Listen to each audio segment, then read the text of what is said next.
Boa noite, pessoal. Aqui é a professora Gladys Costa, então, onde eu vou falar com vocês hoje nessa masterclass. E se for câncer, quais são os erros que eu não posso cometer na clínica geral? Como que eu posso ajudar esse cliente que tem um PET com um diagnóstico de câncer? E principalmente como eu posso ajudar esse PET, né, que veio até nós com esse diagnóstico, ou com essa suspeita de estar com uma patologia tão agressiva e tão complicada, né, que é a parte do câncer, da neoplasia maligna, né? Então vamos conversar um pouquinho sobre isso essa noite. Então, só para dar uma centrada em vocês aqui, em quem não me conhece ainda, né? Do primeiro contato comigo, então eu vou falar bem rapidamente aqui, não vou entrar em currículo nem nada, só resumir mesmo a minha trajetória na veterinária para vocês me conhecerem. Então, eu sou médica veterinária desde 2006 pela UBRA, aqui do Rio Grande do Sul, me formei em 2006. Como a colega aí bem disse, que atende também equinos, né? Eu comecei na área de equinos, então fiz meu TCC, trabalho de conclusão, tudo visando equinos. Porém, quando eu assumi, né, a profissão de médica veterinária, mesmo quando eu me formei em agosto de 2006, em setembro já me convidaram para assumir a prefeitura de Eldorado do Sul, aqui da minha cidade, onde eu morava. Então, eu comecei a trabalhar com centro de zoonoses, controle populacional e comecei a me dedicar a pequenos animais. E aí, desde então, eu acabei me aprofundando no conhecimento de pequenos animais e não voltei mais a atender equinos, apesar de amar muito, tanto quanto pequenos animais, mas acabei indo para a área mais de pequenos animais desde então. Tive a minha clínica lá na minha cidade, a minha clínica veterinária, então de 2010 a 2024, que 2024, infelizmente, perdi ela com a enchente do Rio Grande do Sul, então não trabalho mais na minha clínica por esse motivo. Sou pós-graduada em oncologia veterinária desde 2017, então pela Qualitas aqui do Rio Grande do Sul. Então em 2017 eu comecei a me dedicar quase que exclusivamente para onco e depois de alguns anos eu comecei a realmente me dedicar 100% da clínica e cirurgia para a parte de oncologia veterinária. E desde a perda da minha clínica em 2024 eu faço atendimento volante. Então, atendo aí um ano e pouquinho já exclusivamente no atendimento volante. Antes eu atendia na minha clínica e no volante, agora somente no volante, tá? Sou professora de cursos preparatórios aí para residência veterinária, cursos de oncologia, como a gente está passando aqui por aqui hoje, né? Aí na Ariã foi um grande prazer também conhecer a escola. Super indico para sempre fazer vários cursos, porque a escola é muito boa, muitos ótimos professores, material e tudo mais, né? Então, também comecei essa parte mais online de aulas, né? Que eu dava antes só presencial, tá? Então, hoje a gente vai conversar sobre esse tema, vocês vão entender um pouco mais. A gente vai introduzir, digamos assim, esse tema para quem não tem tanto contato e vai tirar algumas dúvidas para quem já tem um contato, já viu algum caso, no final quiser debater, tirar alguma dúvida, né? Conversar sobre isso. A gente vai conversar, essa é a palavra certa hoje à noite, tá? Então, a primeira coisa que a gente tem que pensar, por que que a gente tem que estar preparado para atender o paciente oncológico, o paciente que, como eu disse, veio com diagnóstico de câncer ou está com uma suspeita de câncer, né? Por vários motivos, mas principalmente porque, infelizmente, está começando a cada vez mais aumentar os casos de pacientes oncológicos, né? Tanto na medicina humana quanto na medicina veterinária. Então, a gente precisa estar preparado, mesmo que a gente seja clínico geral, que a gente não vai atender um paciente oncológico do início ao fim, mas o clínico geral ele precisa estar pronto para receber esse paciente. Ele precisa saber como conversar com esse tutor, o que falar para esse tutor e principalmente o que não falar para esse tutor. Né? Porque muitas vezes a gente acaba perdendo aquele cliente por não conseguir se comunicar direito, por não conseguir informar direito qual é a situação daquele paciente, por não conseguir dar um prognóstico para aquele paciente e principalmente por não ter conhecimento das terapias. Né? Então, até o dia de hoje, infelizmente, a gente tem colegas que ainda dizem: olha, tá com câncer, não tem o que fazer. Tá? Então, a gente vai debater isso aqui à noite um pouquinho para vocês entenderem melhor. Então, a primeira coisa que a gente tem que se preparar é para quê?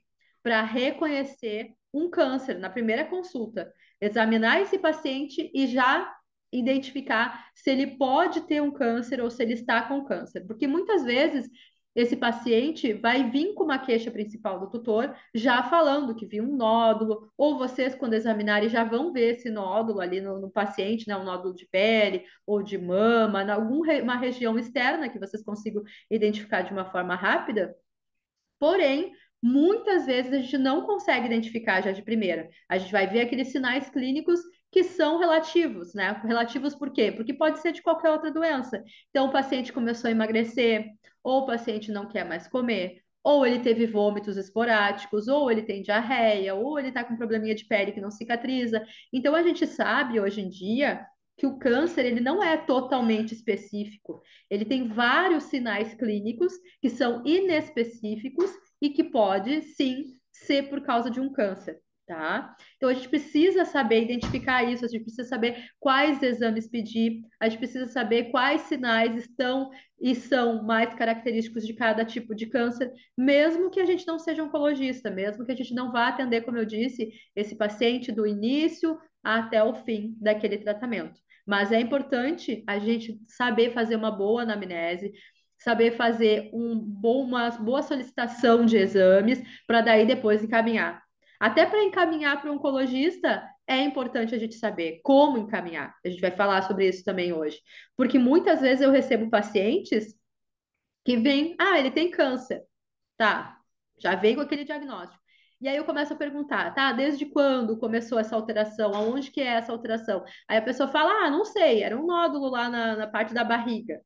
Aí não tem exames, não tem nada, eu não consigo identificar muitas vezes o problema naquele primeiro momento da consulta, mesmo sendo oncologista. Aí eu vou precisar pedir mais exames e tudo mais. Então hoje vocês vão saber o passo a passo de você como clínica, né, como clínico geral, como clínica geral, qual é o passo a passo que você precisa fazer quando você já tem uma suspeita de câncer ou quando esse paciente já veio com esse diagnóstico feito, né, por outro colega ou pelo próprio tutor, tá? Porque às vezes eles vão lá, pesquisam, né, no Google e já chega, olha, ele está com câncer em tal lugar, porque eu pesquisei, porque é isso, porque é aquilo. Então a gente precisa estar muito atento a todas as informações que o tutor passa para saber se essas informações são verídicas ou não, mas principalmente examinar esse PET muito bem, fazer uma anamnese muito completa para realmente saber se isso é câncer ou é outra doença crônica, outra doença inflamatória, tá? Então a gente precisa, a primeira coisa, estar preparada ou preparado, né, para reconhecer nessa primeira consulta se realmente é um câncer ou não,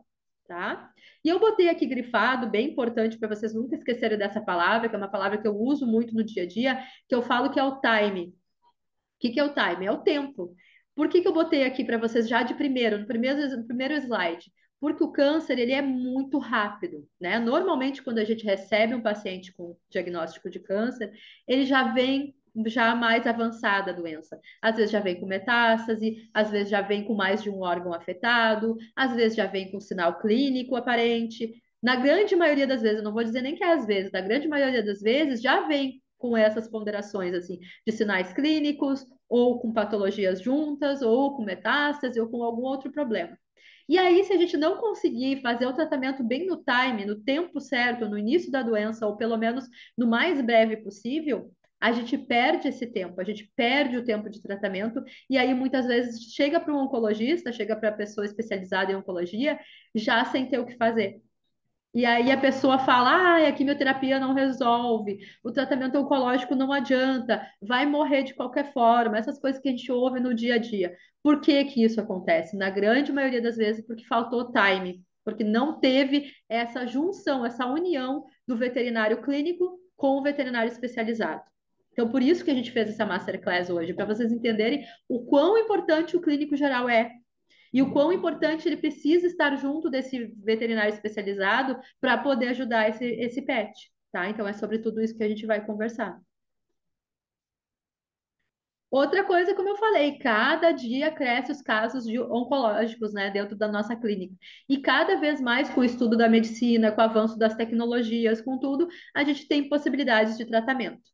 Então, quando eu entrei em 2006, quando eu me formei em 2006 ali na faculdade, realmente a gente falava, olha, é câncer, infelizmente não tem, não vai ter volta, não tem tratamento, porque a gente desconhecia essa medicina, né? Então, muitas vezes até infelizmente mandavam até o paciente para eutanásia, porque não sabiam o que fazer com aquele caso. Não tinha uma medicina eficiente, não tinha um tratamento evidente, não tinha quase nenhuma possibilidade de tratamento, né? Quimioterapia quase nem se falava, muitas poucas medicações, muito pouco estudo. Então, infelizmente, realmente a gente mandava muitas vezes para eutanásia, falava, olha, infelizmente não tem o que fazer, já chegava ainda mais agravado, né, a situação e tudo mais. Então, com o passar dos anos, isso foi melhorando, isso foi, as pessoas foram se conscientizando, os veterinários foram entendendo melhor, foram explicando melhor como tudo isso funciona. Eu tenho um exemplo bem clássico, assim, que quando eu terminei a pós-graduação, eu era conhecida como a doutora dos tumores grandes, né? Como eu morava numa cidade que é metropolitana de Porto Alegre, mas que tinha uma capacidade mental, digamos assim, ainda dos tutores, com aquela coisa de deixar ver se vai melhorar sozinho, eu pegava tumores brocotomas, que a gente chama, né? De 1 quilo, 1,5 quilo, 2 quilos, 3 quilos. Pegava aqueles tumores horrendos, gigantes. E aí, o que que eu fiz? Eu comecei a conscientizar essa população. Eu comecei a falar: olha, não deixa crescer, vamos tirar no início. Tumor de mama, começou um grãozinho de arroz, já vamos tirar, porque isso vai piorar. Se for câncer, que a grande chance é, vai ser pior. Então, eu comecei a conscientizar esses tutores, tanto pela internet quanto presencialmente nas consultas. E aí foi muito legal que eu consegui identificar que essa mudança foi acontecendo nesses anos. Então, hoje em dia, eu pego tumores bem pequenos, eu pego lesões bem menores quando são dos meus pacientes, né? Porque eu já fiz essa conscientização, eu já fiz essa educação neles.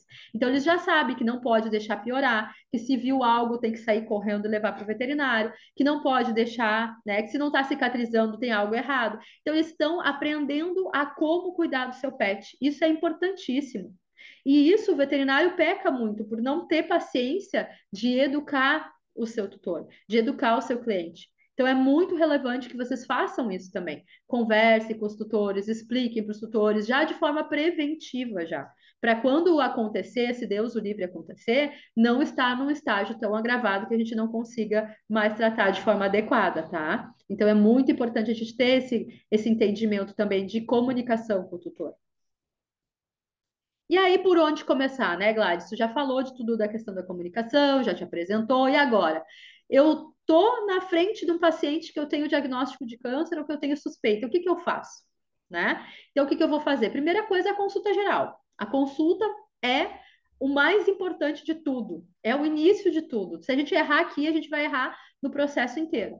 Então, a consulta geral, ela nada mais é como uma consulta normal feita, como sempre. Porém, a anamnese ela tem que ser ainda mais profunda. A gente tem que saber conhecimento desse paciente, onde ele fica, pátio, o que que ele come, se ele tem já genética na família com câncer, se alguém daquela família já teve câncer. Então, investigar o máximo possível esse paciente. E uma coisa que eu fui aprendendo nesses 8 anos e que é legal passar para vocês, paciente inflamado já liga a anteninha.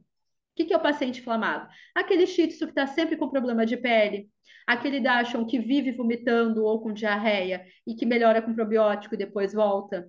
Paciente extremamente obeso. Então, todo paciente que ele é inflamado, que ele tem doença crônica, que ele está sempre com problema, ele tem uma chance maior de desenvolver câncer.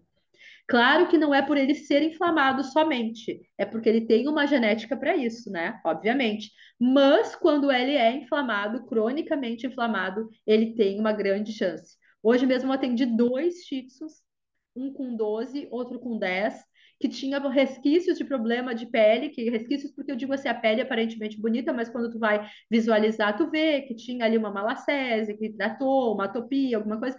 Então, e vinha com esse histórico quando eu fiz a anamnese de inflamação crônica, crônica, crônica, crônica. E os dois estavam com tumores de pele, um com hemangiosarcoma, outro com mastocitoma. Então, não é que é totalmente fidedigno isso, tá, pessoal? É a minha experiência que eu estou passando para vocês, mas isso tem livros humanos e estudos mais aprofundados que o paciente inflamado ele tem mais chance de desenvolver câncer. Então, isso já é uma coisa que tem que estar anotado lá na anamnese de vocês, tá?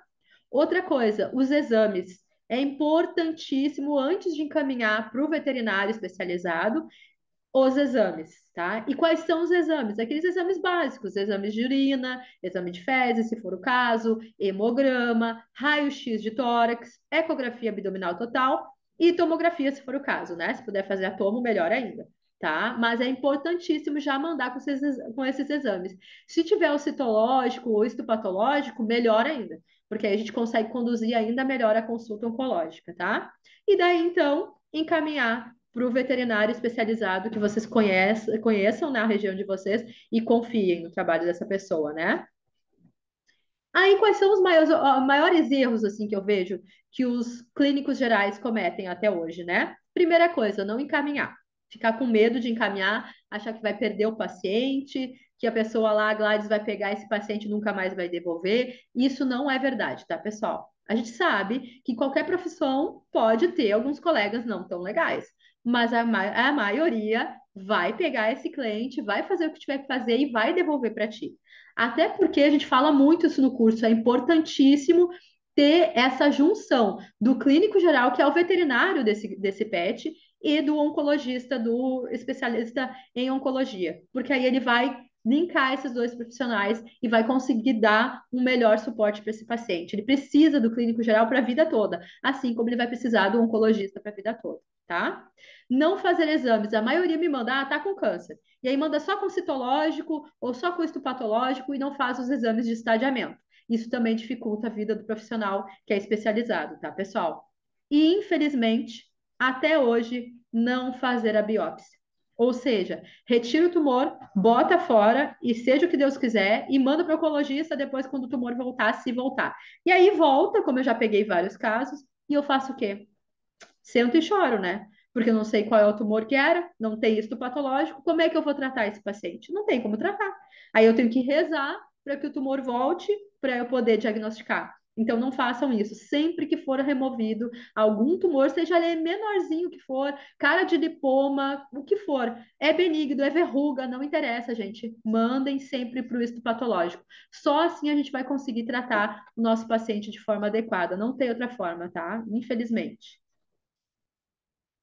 Outra coisa, suspeitou de câncer, já manda para exames. Já vamos, lembra do time? Vamos lá, vamos correr contra o tempo, vamos fazer os exames. Vamos fazer hemograma, vamos fazer urinálise, vamos fazer raio-x, vamos fazer a eco, se der, vamos fazer a tomo e manda tudo bonitinho lá pro nosso oncologista, tá? Então tem que fazer. Agora, se tu identificou um tumor, que nem eu falei agora, eu identifiquei um tumor, me parece, eu, clínico geral, acho que aquilo ali é um lipoma, é um tumorzinho de gordura. Mesmo que tu tenha quase certeza absoluta, olhando para o tumor, tumor não tem cara. Manda sempre para remover e fazer o histopatológico, tá? Não deixa crescer. Gente, é comprovado que tumor abaixo de 0,5 centímetros, ele tem uma chance, o câncer, se for câncer, a gente tem uma chance muito maior de tratar do que com 10 centímetros, 20 centímetros, 30 centímetros. Então não deixem crescer, não vem com essa história de que não é nada, vamos deixar crescer. Hoje eu peguei um mastocitoma gigantesco que aconteceu isso. O veterinário geral que cuidava do paciente há anos dizia: não, não é nada, isso aí é um lipoma, blá blá blá, vamos deixar. Vamos. Aí deixou, agora cresceu, estourou. Claro que a gente sabe que o tutor também omite informações, que o tutor às vezes mente para a gente que foi o clínico geral, mas mesmo assim, para vocês não ficarem já nessa questão de serem levados como culpados, né? Já falem, ó, é tumor, tem que tirar. Tumor não tem cara, não sei se é maligno, se é benigno, precisa fazer biópsia. Não existe outra forma para a gente poder saber, tá? E tá aí a professora Lenir, que é da parte de patologia, ela tá com a gente no curso extensivo também, e ela fala muito bem dessa parte de diagnóstico ali pela patologia, tá? Então é muito importante esses exames, importantíssimo para a gente poder diagnosticar e tratar de forma adequada esse paciente, tá? Diferenciais aqui. Como é que a gente vai dizer que a gente é um clínico geral amigo do oncologista, digamos assim, onco-friendly, né? Como que a gente vai dizer? Se ele fizer uma boa comunicação com o tutor, souber explicar tudo isso que eu estou falando, falar da necessidade de levar para o especialista, por que que precisa levar para o especialista, o que que deu nos exames que me levou a pensar que eu preciso, né, mandar, né, encaminhar esse PET para o oncologista, falar da necessidade dos exames e estadiar esse tumor. O que que é estadiar? Estadiar é a gente saber onde ele está. Ele está só na pele? Ele está na pele, no fígado, no baço? Ele está na pele, no pulmão? Ele está na pele, no corrente sanguínea? Ele está nos linfonodos também? Isso é estadiamento. A gente fala muito também sobre estadiamento, porque é importantíssimo para o tratamento do câncer, o estadiamento. A gente fala lá no curso de extensão também, tá? Então, hoje lá a gente aprofunda essa questão do estadiamento.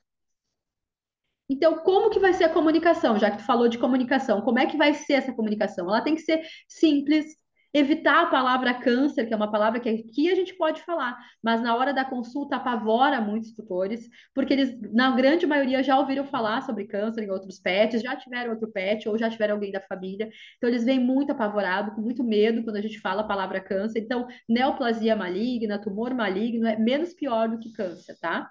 Uma forma simples e assertiva, ou seja, a pessoa tem que saber o que ela está ouvindo, ela tem que entender a necessidade desses exames, ela tem que entender como essa doença se comporta, tudo isso ela precisa entender para poder sentir essa necessidade de tratar esse pet, tá? E não alarmar, mas ser realista, ou seja, não alarmar e dizer, olha, vai morrer.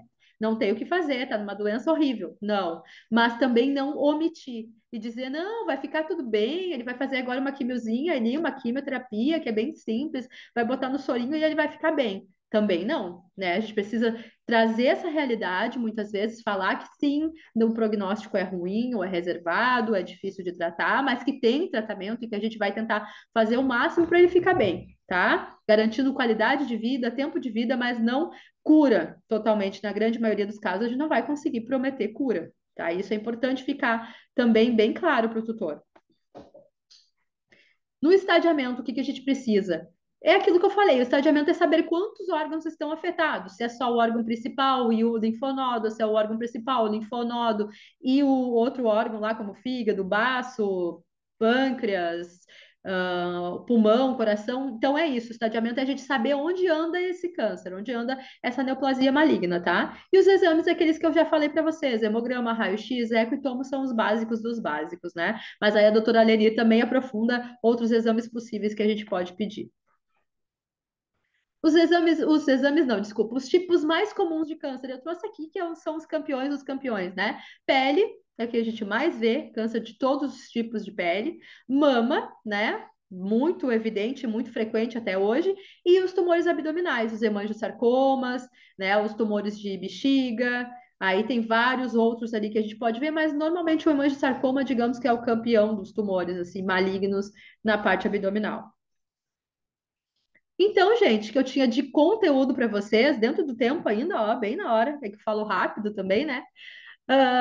Eu quero que agora vocês aproveitem esses minutinhos aqui. A gente tem um QR Code aqui com uma super promo para vocês desse curso que eu falei, do curso extensivo de introdução à oncologia, onde a professora Lenir está aí falando de patologia, onde eu estou aí falando sobre toda a parte de oncologia, várias aulas. A gente tem vários profissionais na parte de cirurgia, de diagnóstico por imagem. Então, o curso está super, muito, muito, muito completo e vocês vão conseguir entender tudo isso de uma forma muito mais profunda, tá? Hoje eu quis trazer uma pincelada para vocês entenderem a importância, entenderem como se comunicar, entender como tratar desse paciente, mas lá a gente aprofunda bastante assim esse conteúdo, tá? Então tá aqui o QR Code, é só entrar, né? E daí é só entrar e aproveitar a promo aí para estar com a gente nesse curso extensivo até novembro. Começou agora mês passado, mas já está gravada as aulas, tudo bonitinho lá, e vai até novembro, tá? E aí agora eu abro para perguntas. Perguntem, fiquem à vontade aí. Ah lá, Flávio mandou. É possível detectar um câncer antes do seu desenvolvimento? Se sim, até quanto tempo antes? Isso é uma boa pergunta, Flávio. Seria maravilhoso se a gente conseguisse isso, né? O futuro é esse. A gente está fazendo vários estudos da parte de genética, né? De células-alvo, de células, até de células-tronco, de várias coisas assim que estão prometendo que daqui a pouco vai se conseguir uma cura melhor para o câncer e uma identificação de diagnóstico mais rápido, assim, desde o início da doença, né? Mas hoje ainda não tem. O que que eu vejo, assim, o que que eu indico para os meus tutores, né? Chegou ali com 7, 8 anos, o ideal seria fazer pelo menos 2 check-ups ao ano. Porque o que que eu vejo? Às vezes fez o check-up anual, mas não deu tempo. Hoje mesmo, uma dessas pacientes que eu falei para vocês que eu atendi, do Shih Tzu, era um paciente super bem cuidado, todo ano faz check-up, come ração legal, faz todo o tratamento direitinho, controle de tudo, só que era inflamado. E aí fazia uma vez o check-up ao ano. Fez agora, tipo, sei lá, início do ano, janeiro, e agora, 2 meses atrás, pelo que eu estudei do caso dele, eu acredito que há 2 meses atrás, mais ou menos, a doença começou a evoluir. Então não tem como a gente ver antes dele acontecer. Tem como a gente pegar já no iniciozinho, porque como a gente fala, o câncer, infelizmente, é uma doença totalmente silenciosa. Ele só demonstra sinais clínicos quando ele já está lá impregnado no organismo, sabe? Quando ele já está no órgão, já está destruindo, já está causando reação inflamatória no local, já está fazendo toda aquela cadeia de destruição dele. Então, antes dele começar esses sinais clínicos, infelizmente, até o dia de hoje, a gente não consegue diagnosticar ainda. Hoje, só entrando no mérito da genética, né? Sim, Eu sou professor de melhoramento genético, faço fiz sim, doutorado na área, né? E a gente estudou muito a epigenética também. E hoje sim. existem testes para animais que vocês conseguem comprar comercialmente, testes genéticos que eles mandam um relatório do que é o corpo do animal, geneticamente falando, né? Então, eles conseguem falar, esse animal tem predisposição para câncer. tem predisposição para displasia, tem predisposição para N coisas, N doenças, tem muitas doenças animais já detectadas geneticamente, né? Qual é o gene que faz Sim, acontecer? Então, eles conseguem enviar essa predisposição. Porém, todas elas, e mais ainda o câncer, eles não são exclusivamente genéticos, né? Pode ter lá no gene, mas não quer dizer que ele vai acontecer. Então, exato. depende muito de como o animal levou a vida, inclusive nós, seres humanos, e também de fatores químicos do próprio organismo que modifica esse gene e faz o câncer ou outra doença se desenvolver ou não, né? Então, acontecem ainda muitos estudos na área e é um negócio assim, gente, que você entra numa filosofia, numa roda sem fim e associa N coisas, até questões é, espirituais, né? Para tentar explicar o motivo de uma doença que até geneticamente a gente tenta mapear, mas não consegue descobrir se ela vai acontecer ou não. E ó, deu tempo para. Exatamente, eu falo muito essa questão da energia da família, né? Eu vejo muito, a gente estuda sobre isso e fala muito sobre isso, que quando tem uma família que teve alguém com câncer ou que está com alguém com câncer, infelizmente a gente vê no pet também. Ou a gente vê no pet primeiro e depois no tutor, ou no tutor e no pet. Então, como tu falou, essa parte de energia, essa parte espiritual, a parte de, até da parte de Wi-Fi, de internet, de tudo influencia. Alimentação, como tu falou, produtos químicos que a gente usa em casa, o estresse dos tutores dentro de casa com esse pet, o estresse ele não ter mais a vida normal dele, está muito humanizado. A gente pode ficar horas falando sobre motivos aqui e fatores que podem desencadear o câncer. Então, o único fator que a gente conseguiria assim fazer um diagnóstico melhor seria mesmo que a gente falou da genética, para ter uma tendência a ter o Uhum. tipo de câncer X, mas não quer dizer que ele vai ter. Né? Então é complicado. Por enquanto, por isso que eu disse, no dia de hoje ainda não tem nada específico que a gente fale assim, ah, não, isso aqui a gente consegue diagnosticar e tratar e ele vai ficar bem. Não, ainda não existe. É. E a gente fala muito de como conversar com o tutor, né, Gladys? Isso é um diferencial gigante, pessoal, porque se vocês se abrem para uma conversa, que todo mundo fala, ah, eu cuido de bicho, não falo com o tutor. Se vocês se abrem para uma conversa e conseguem se aproximar do tutor e entendem um pouco da vida dele, ele solta, às vezes, alguma coisa que faz vocês descobrirem o que que o animal tem. Então, uma vez a gente estava num curso, uma moça levou um animal com alergia, que não curava de jeito nenhum a alergia do cachorro, tentou de tudo, N veterinários. Aí, conversando com ela, eu, enquanto fazia aula prática ali, ela falou: Ah, é porque eu tenho medo de eu acordar e o cachorro tá morto por fechar a garganta. E aí a professora falou: Não, mas não acontece isso, é com o ser humano que fecha a garganta, né? Com o animal, não. Aí ela: Ah, então, pois é, o meu filho tem isso. Pronto. Descobrimos qual era o problema do cachorro. Ele não ia ser curado enquanto o tutor dele, que na verdade era o filho dela, não fosse curado também, porque o cachorro absorvia toda a alergia que ele tem. Então, hoje, gente, é nítido essa questão de ligação tutor-animal, energético, família, e é fundamental para o tratamento. Então, se abram com os tutores, né? Que hoje a gente tem que chamar de responsável, né, Gladys? Mudou o termo, né? Exatamente, muda toda hora, né? Uma hora é tutora, outra hora é pai, é mãe de pet, outra hora é responsável, daqui a pouco volta a ser tutor, mas é isso. Mas essa Entender o questão contexto, do, né? essa questão do entendimento da familiar é muito importante mesmo, porque eu já peguei, como eu falei, muitos casos que o tutor já passou por isso, ou alguém da família, e aí eles já chegam com aquele monte de informação humana, né? De que foi de um câncer humano, medo de fazer quimioterapia, não quer fazer químio porque já viu alguém da família morrer ou padecer muito por causa da químio. Então, N problemas pessoais que eles já vêm carregando ali e que esse pet não vai nem saber. O que eu digo para o cliente é totalmente diferente, porque o pet ele não sabe, ele não tem essa parte psicológica que a gente tem, que a gente, quando recebe um diagnóstico desse, a gente já fica aí, infelizmente, já pensando na morte, já pensando no sofrimento, do que vai passar, e o pet ele não tem isso. Então, isso para eles é uma vantagem. Eles fazem o tratamento sem nem saber o que está acontecendo. Então, essa energia é importante na hora do tratamento, essa calma do veterinário na hora de atender e do tutor estar junto ali com essa calma também é importante. Então, realmente, tudo isso está interligado. Não é apenas atender o paciente oncológico, é realmente entender aquele paciente, aquela família, que multiespécie que a gente fala, né? Tem cão, cachorro, gente, criança, tudo junto, para a gente poder dar um entendimento de qualidade de forma mais assertiva para esse pet, para esse tutor também, Perfeito. né? É isso mesmo.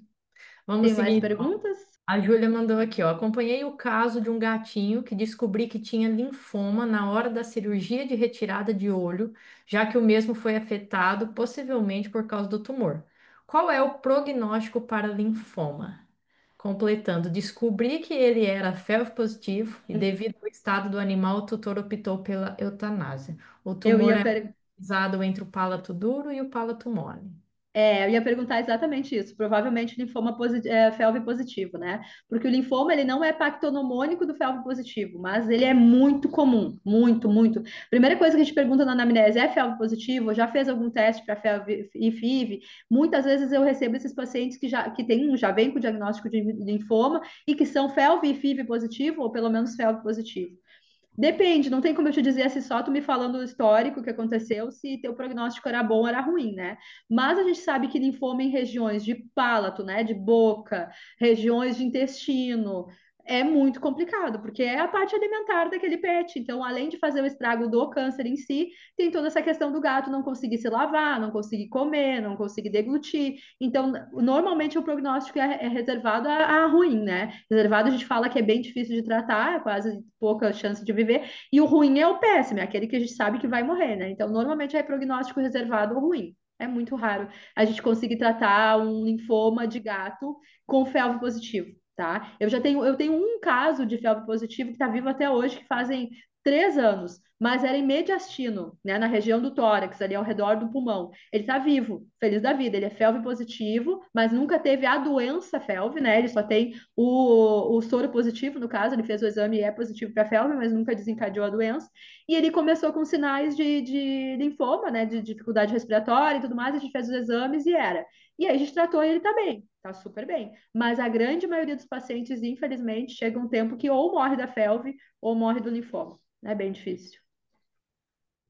Próxima, Regiane. Estou tratando por uma ex-paciente e não sei que ela tem algum tipo de câncer porque não aparentam nada. Fez todos os exames de rotina, estão ok. E, por exemplo, tratamento para coluna utilizando laser. Continuo, caso ela tenha o câncer e não saibamos, como fazer nesse caso? Caso não aparentam nada e às vezes está ali escondido. Tá, mas qual é os sinais clínicos? Qual é a tua suspeita? Isso que eu não entendi. Na coluna, tu acha que é? Aí complementa para nós aí. Você abre o É, microfone para falar com a gente. Oi, gente, boa noite. Boa noite, Não, Rê. nada a ver, só dei um exemplo.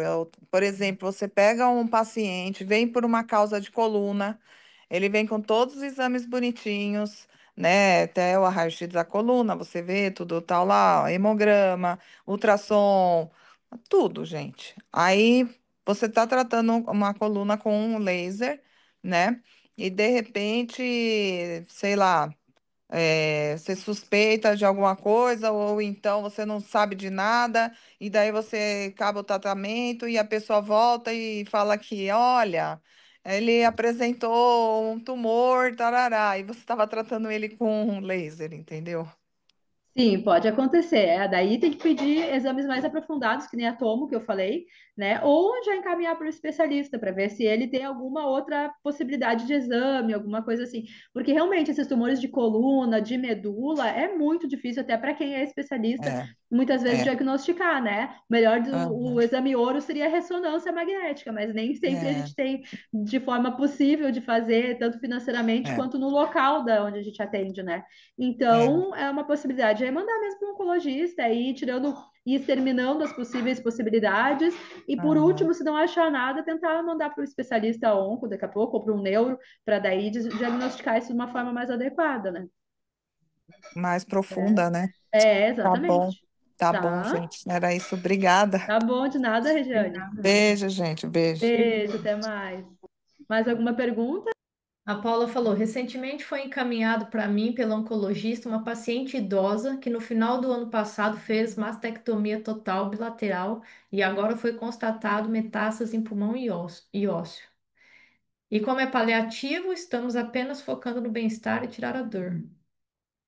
Exato, tem muitos casos que a gente consegue ainda entrar com a químio para dar um pouco mais de tempo de vida e de qualidade, né? Mas tudo vai depender do tipo histológico desse câncer, do grau que tá. Como já está disseminado, já está aí em pulmão e ossos, realmente tem que controlar muito bem a dor, né? Fazer tratamentos aí alternativos, entrar com medicação para dor, para controlar muito bem a dor, mas também com o tratamento todo de medicação e além de medicação, essa parte toda de controle mesmo do paciente, alimentação, cuidados para não subir e descer a escada, aquelas coisas todas de fazer um manejo melhor desse paciente para que ele sobreviva de uma forma mais digna, né? Consiga se alimentar, consiga ficar sem dor. E hoje a gente tem aí a medicina alternativa com várias possibilidades ali para ajudar nesse controle de dor, cannabis, a gente pode usar, né? O pessoal usa bastante ozônio e N outros tipos de possibilidades de tratamento para conseguir trazer qualidade de vida. Mas nesse caso aí, o tratamento normal, convencional, é complicado, porque já está metástase em mais de um lugar, então já complica bastante. Ela vai fazer mais uma pergunta. Pode falar, Paula. Boa noite. Boa Na noite. Boa realidade, noite. eu queria só saber, porque acho que semana passada chegou uma paciente em emergência no hospital. Ela estava com um piometra aberta, teve que entrar em procedimento cirúrgico e durante o procedimento cirúrgico tiveram a surpresa de um tumor no baço. Não fizeram retirada do baço, não fizeram também retirada para fazer biópsia. Nesse caso específico, teria que ter feito alguma coisa? Não obrigatoriamente teria, né? Mas eu, Gladys, indicaria fazer, com certeza, pelo menos um punch ali, uma biópsia, né? Avisar esse tutor que durante a cirurgia foi encontrado um outro problema ainda mais grave, digamos assim, do que a piômetra, né?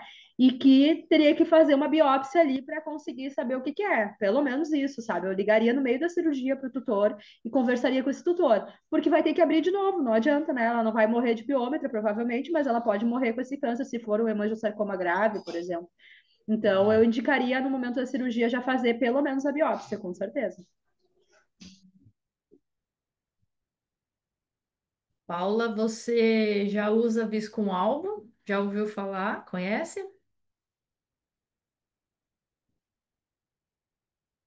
Ah, maravilha. Porque você falou dos cuidados paliativos, né? E o Viscum ajuda muito, ele regride muitos tumores, constatado aí, cientificamente provado, né?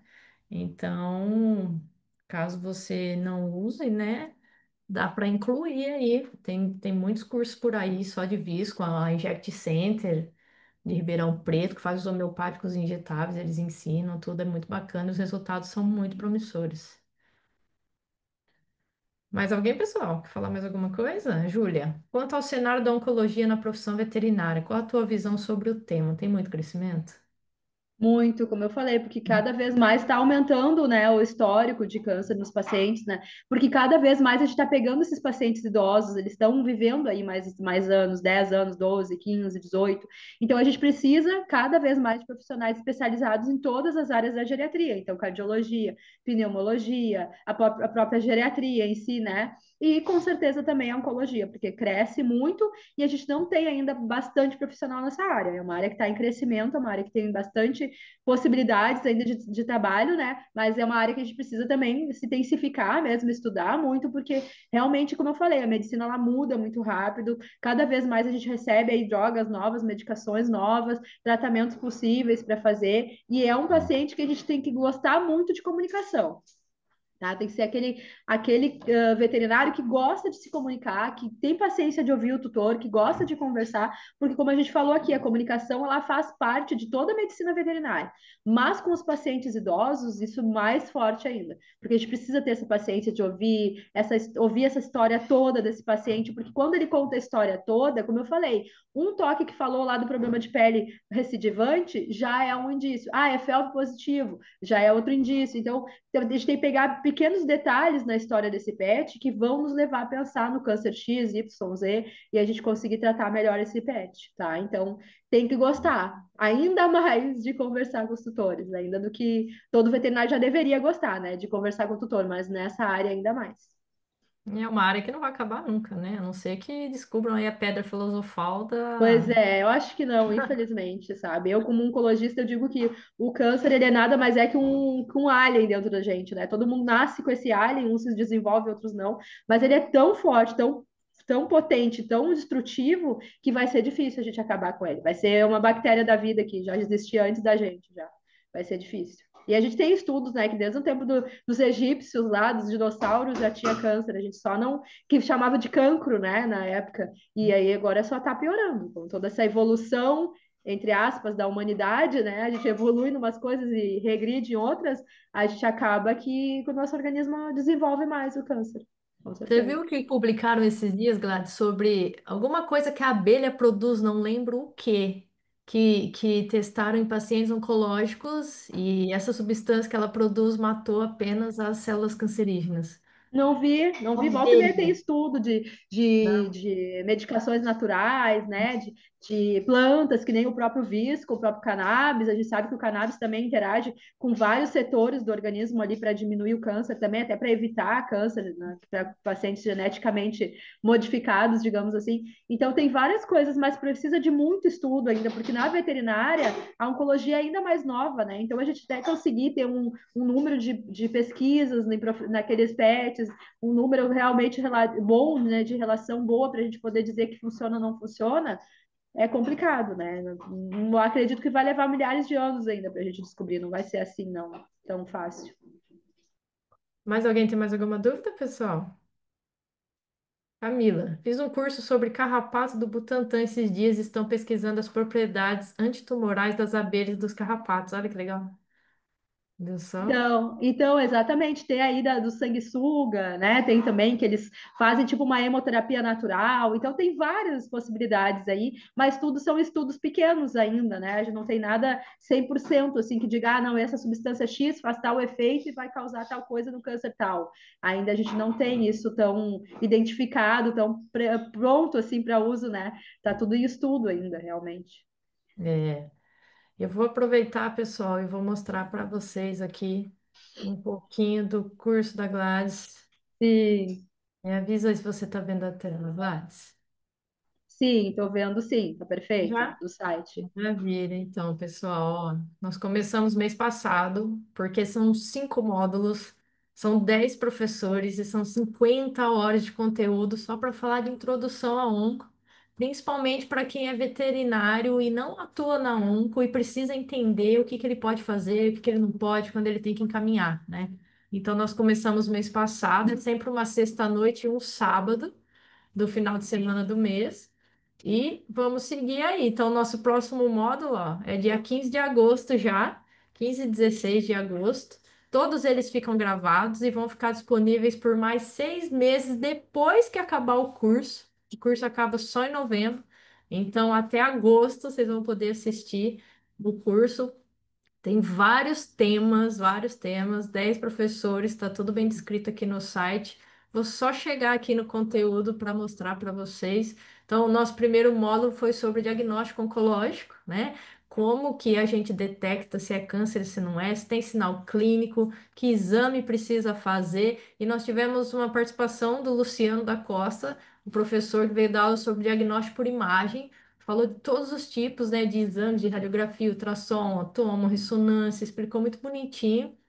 E depois a Glaze deu aula, mais aula de diagnóstico também, comunicação com o tutor. E a Lenir, que está presente, né, de exames laboratoriais essenciais aí na oncologia. Nosso segundo módulo, nós vamos falar de químio, né? Quando fazer, quando não fazer, se indica, se não indica, quais os cuidados que a gente tem que ter, os principais quimioterápicos, os efeitos. Então, a Diana Halber vai dar o final de semana inteiro de aula só para falar dos manejos do paciente oncológico na químio. Terceiro módulo é de cirurgia oncológica. Precisa fazer? Igual essa questão do baço. Precisa tirar o baço, né? Tira ou não? Então, a gente tem mais uma professora convidada, a Cristina Pliego, para falar só de cirurgia oncológica, quando opera, quando não opera, leitura do histopatológico, a equipe que vai trabalhar junto e tudo mais. Nosso quarto módulo, estadiamento prognóstico, nós temos uma psicóloga para falar, né? Como se comunicar corretamente com o tutor, como falar de luto e tudo mais, cuidados paliativos. E a Gladys vai dar aula também, né, para falar do estadiamento, a rotina clínica, o plano pós-prognóstico, como se comunicar com o tutor a respeito disso, fazer as discussões dentro da clínica veterinária. E o nosso último módulo é sobre medicina integrativa, que não poderia deixar de existir na AREAN, né? Então, nós temos professores que trabalham com oncologia utilizando as técnicas da integrativa para ajudar na medicina convencional, porque às vezes faz uma diferença gritante, né? Então a Amanda Martinelli vai dar uma introdução, vai explicar quais terapias se pode usar para ajudar, como a ozônio, o próprio laser, a acupuntura. A Adriana Bertelli vai falar dos homeopáticos, principalmente do viscoalbum, que ajuda a regredir muitos tumores, né? Aí a Amanda volta para especificar as técnicas de acupuntura e ozônio. A Luana Muniz vai falar da cannabis medicinal voltada só para oncologia, né? Tipos de óleo, dosagem, indicação, contraindicação. E a Natália Benavides vai fechar falando sobre aromaterapia. Ela é aromaterapeuta veterinária humana e ela trata os animais oncológicos também, geriátricos, paliativos com óleos essenciais, tá? Então, gente, é um curso muito completo, muito mesmo. Quem perdeu o primeiro módulo pode assistir a gravação que já está disponível e continua assistindo as outras aulas ao vivo, tá? Se vocês tiverem interesse em participar, dá tempo de se inscrever. A gente faz um valor especial para vocês que estão aqui na Masterclass. É só vocês chamarem qualquer número da Arean que está lá no grupo, tá? Qualquer número é, do. Como é que fala? Manda no direct lá, né? No privado. Manda no direct, que a gente É, chama o comercial lá, ou no WhatsApp, mas eu vou ou mandar para aqui para mim, vocês já, a gente dá um jeito. para garantir, eu já vou enviar aqui no chat. E Então, a quem quiser. Regiane, já vou agradecer para ela, ela mandou o trabalho lá do jornal ó, das abelhas, depois já vamos entrar ali para ver. É o veneno da abelha, que É o eliminou veneno 100% aí. das células agressivas do câncer, olha que legal. Gente, eu Show, vou achei ler sobre isso. Aham, vou ler sim, mais. o máximo. Então, eu vou enviar aqui no chat o contato da Ariane, tá? Se vocês quiserem participar, é só chamar a gente lá, fala que estava aqui na Masterclass, que a gente envia um valor especial para vocês virem conversar com a gente nesse curso aí da Gladys, tá bom, galera? Única turma no ano, porque acaba em novembro, acaba o ano também. Com certeza, aí já começa 2026 com uma forma mais assertiva para tratar os e mais consciente, né, para poder atender melhor esses pacientes oncológicos aí. Na Exatamente. primeira aula vocês já vão ter uma geral bem melhor, ou seja, vocês já vão ter uma segurança melhor de como receber esse paciente, do que falar, como falar, que tudo isso a gente falou no primeiro módulo já. Parte de diagnóstico, como a Inaê falou e tudo mais, mas, claro, com o passar desses módulos, a gente vai aprimorando mais e aprofundando mais. É. A professora Lenir gostaria de falar alguma coisa? Pode ficar à vontade de participar com a gente. Ai, ai, só dizer que foi muito bom, dá para a gente ter uma ideia. O primeiro módulo foi excelente, a parte de radiologia foi muito esclarecedora, principalmente para quem não entende, né?